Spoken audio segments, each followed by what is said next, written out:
ಅಯ್ಯ ಆಹಾ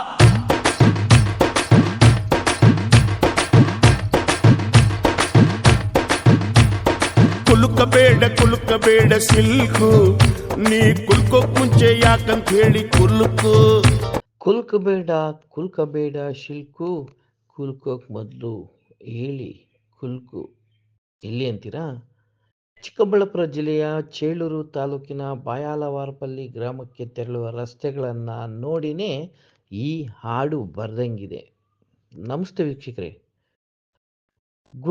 ಗುಣಿಗಳು ಬಿದ್ದ ರಸ್ತೆಯನ್ನು ಸರಿಪಡಿಸಲು ಗ್ರಾಮಸ್ಥರಿಂದ ಅಧಿಕಾರಿಗಳಿಗೆ ಹಾಗೂ ಜನಪ್ರತಿನಿಧಿಗಳಿಗೆ ಮನವಿ ಸಲ್ಲಿಸಿದರು. ಚಿಕ್ಕಬಳ್ಳಾಪುರ ಜಿಲ್ಲೆ ಚೇಳೂರು ತಾಲೂಕಿನ ಪ್ಯಾಯಾಲವಾರಪಲ್ಲಿ ಗ್ರಾಮಕ್ಕೆ ತೆರಳುವ ರಸ್ತೆ ಗುಣಿಗಳನ್ನು ಟಾರು ಕಿತ್ತು ಜಲ್ಲಿ ಕಲ್ಲುಗಳಿಂದ ತುಂಬಿ ತುಳುಕುತ್ತಿದೆ. ಗುಂಡಿಗಳು ಬಿದ್ದು ಅಕ್ಕಪಕ್ಕ ಗಿಡ ಗಂಟೆ ಬೆಳೆದು ಸಂಪೂರ್ಣವಾಗಿ ಹದಗೆಟ್ಟ ರಸ್ತೆಯನ್ನು ಸರಿಪಡಿಸಲು ಗ್ರಾಮಸ್ಥರು ಮನವಿ ಮಾಡಿಕೊಂಡಿದ್ದಾರೆ. ಪ್ರತಿನಿತ್ಯ ಗ್ರಾಮದಿಂದ ಪಟ್ಟಣಕ್ಕೆ ತೆರಳಲು ಇದೇ ಪ್ರಮುಖ ರಸ್ತೆಯಲ್ಲಿ ಸಾಗಬೇಕು. ಆದರೆ ಈ ರಸ್ತೆಯಲ್ಲಿ ಓಡಾಡಲು ಆಗದ ರೀತಿಯಲ್ಲಿ ಟಾರು ಕಿತ್ತು ಗುಂಡಿಗಳು ಉದ್ಭವವಾಗಿವೆ. ಜೊತೆಗೆ ರಸ್ತೆ ಅಕ್ಕಪಕ್ಕ ದೊಡ್ಡ ಮುಳ್ಳಿನ ಗಿಡಗಳು ಬೆಳೆದು ರಸ್ತೆಗೆ ಬಾಗಿದ ಪರಿಣಾಮ ಗ್ರಾಮಸ್ಥರು ಓಡಾಡಲು ಆಗದ ರೀತಿ ತೊಂದರೆ ಪಡುವಂತಾಗಿದೆ. ಕಣ್ಣು ಮುಚ್ಚಿ ಕುಳಿತ ಜಿಲ್ಲಾ ಪಂಚಾಯಿತಿ ಅಧಿಕಾರಿಗಳೇ ಇತ್ತ ಗಮನ ಹರಿಸಿ ಕಣ್ಣು ತೆರೆದು ನೋಡಿ. ತಾಲೂಕಿನ ಪ್ರತಿ ಗ್ರಾಮಗಳಿಗೆ ತೆರಳುವ ರಸ್ತೆಗಳ ಪಾಡು ಹೇಳತೀರದು.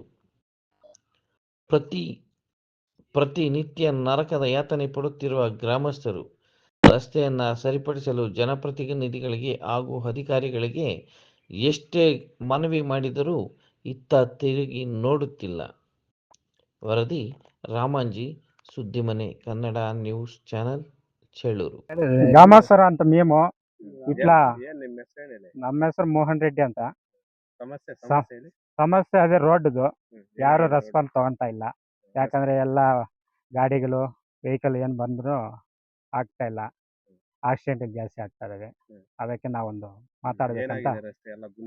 ಗುಣೆಗಳು ಬಿದ್ದು ಮಳೆ ಬಿದ್ದು ಎಲ್ಲ ಸೈಡ್ಗೆ ಎಲ್ಲ ರೋಡಲ್ಲಿ ಬಂದ್ಬಿಟ್ಟಿದೆ. ಅದಕ್ಕೆ ಇದೊಂದು ರೋಡ್ ಇದು ಮಾಡ್ಬೇಕಂತ ನಾವು ಬೇಡ್ಕೊಂತೀವಿ. ಪಂಚಾಯತ್ ಜಗೋಪಾಲಪಲ್ಲಿ. ನಮ್ಮ ಹೆಸರು ಶಂಕರೆಡ್ಡಿ ಅಂತ. ಗ್ರಾಮ ಪಂಚಾಯತ್ ಸದಸ್ಯರು. ಜಡ್ ಪಿ ರೋಡ್ ಇದೆ. గుంతలు అంతా యాద చూసిన టర్నింగ్లు యాక్సిడెంట్లు గాడీలు సన్నపట్ట గాడీలు అంతా గుద్దుకొని యాక్సిడెంట్ అయినాయి. ఇట్లా ఉడవలపల్లి టర్నింగ్ చెట్లు ఇట్లా జగపాలపల్లి రోడ్ ఇది మెయిన్ రోడ్. గుంతలు జాస్తి పడిపోయినాయి. ఈ రಸ್ತೆಗೆ ఒక 16 ವರ್ಷ ಸರ್. 16 ವರ್ಷ ಆಯ್ತು. 16 ವರ್ಷ. ಅಧಿಕಾರ ಗಮನಕ್ಕೆ ತಂದಿದ್ದೀರಾ? ಹೇಳಿದ್ದೀವಿ, ಯಾರು ಗಮನಕ್ಕೆ ತಗೊಂತ ಇಲ್ಲ.